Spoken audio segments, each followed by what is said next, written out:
मुस्तफा जाने रहमत पे लाखों सलाम।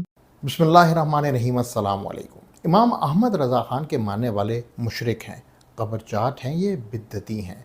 मेरी हर वीडियो के नीचे इक्का दुक्का ऐसे कमेंट्स ने मुझे एक तहकीक की तरफ इशारा दिया। मैंने जदीद इस्लामी तारीख़ पर जब नज़र डाली तो मुझे ये पता चला कि बर्र सग़ीर से पहले तुर्क और अरब मुसलमानों को, जो कि अहले सुन्नत व जमात से ताल्लुक़ रखते थे, उन्हें भी इन्हीं अलक़ाबात से नवाजा जाता था। ये 16वीं सदी की बात है, जब मोहम्मद बिन अब्दुल वहाब ने अपनी वहाबी आइडियोलॉजी को फैलाने की कोशिश की। बाद में मुसलमानों को मुशरिक, बिद्दती, काफिर कहने का ये सिलसिला उस वक्त ज़ोर पकड़ गया जब बरतानवी साम्राज्य और आले सऊद, जिनके पीछे वहाबी डॉक्ट्राइन की ताकत थी, तुर्कों के ख़िलाफ़ अरब में ज़ोर पकड़ा। आइए आपको सच सुनाता हूँ। 1915 में नज्द के हुक्मरान इब्न सऊद ने मुआहदा दारीन यानी ट्रीटी ऑफ डार्विन किया। इस मुआहदे के तहत वहाबी और नजदी बरतानवी मफादात के मुहाफ़िज़ बन गए। इसके बदले में इब्न सऊद को 20,000 पाउंड का कर्ज, बड़ी मकदार में असलाह और माहाना इमदाद दी गई। इस तरह उम्मत को बरतानवी इस्तेमार के हाथ बेच दिया गया। हिजाज में मुसलमानों के कत्लेआम के बाद वहाबियों ने जश्न मनाया। अगर आप समझते हैं कि ये बात मुबालगा है तो याद रखें, उस वक्त के आला तरीन वहाबी मुफ्ती शेख सुलेमान बिन सहमान के एक तारीख़ी फतवा इस बात का वाज़ेह सबूत है। ये फतवा आज भी शाह सऊद यूनिवर्सिटी के कुतुबखाने में महफूज है और वहाँ से डाउनलोड किया जा सकता है, अगर मेरी इस वीडियो के बाद उसको वहाँ छोड़ा गया तो। इस फतवे में साफ साफ तौर पे बताया गया है कि खिलाफत उस्मानिया से ताल्लुक़ रखने वाले तमाम मुसलमान और अहले सुन्नत व जमात के पैरोकार काफिर और मुशरिक हैं। इनका कुफ्र यहूद और नसारा से भी बदतर है। उस वक्त की अक्सरियत मुसलमान सूफ़ी सिलसिलों से मुंसलिक थी, जो अहले सुन्नत व जमात की रीढ़ की हड्डी तस्वुर किए जाते हैं।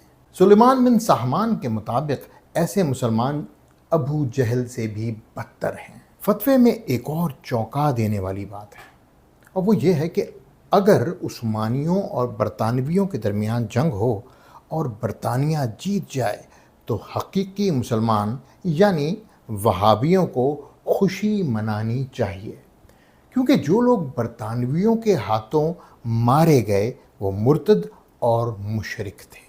याद रखना चाहिए कि उस वक्त सल्तनत उस्मानिया सिर्फ तुर्की तक महदूद न थी, बल्कि शाम, फ़लस्तीन और हिजाज यानी मक्का और मदीना भी सल्तनत का हिस्सा थे। सुलेमान बिन सहमान के मुताबिक इन इलाक़ों के तमाम रहने वाले काफिर और मुर्तद थे, और जब वो मारे जाएं तो खुशी मनाना जायज़ बल्कि वाजिब है। इस फतवे को अब्दुल्ला बिन अब्दुल लतीफ़ ने अटेस्ट किया, जो मोहम्मद बिन अब्दुल वहाब की बराह रास्त औलाद में से था और अपने वक्त का सबसे बड़ा वहाबी आलिम समझा जाता था। यही अब्दुल्ला बिन अब्दुल लतीफ़ इब्न सऊद का उस्ताद भी था। इब्न सऊद, जिसने बाद में जदीद सऊदी अरब की बुनियाद रखी, इस वहाबी अक़ीदे पर पुख्ता ईमान रखता था कि यहूद और नसारा सुन्नी मुसलमानों से बेहतर हैं। इस बात की तस्दीक मारूफ बरतानवी अफसर और मुसन्निफ हैरी सेंट जॉन बर्जर फिल्बी ने भी की। उसने लिखा है कि इब्न सऊद ने खुद उससे कहा कि गैर वहाबी मुसलमान यहूदियों और ईसाइयों से कमतर हैं। इब्न सऊद की सुन्नी मुसलमानों से नफ़रत ने कई कत्लेआम करवाए, जिन्हें मौर्रिखीन ने भी कलमबंद किया है।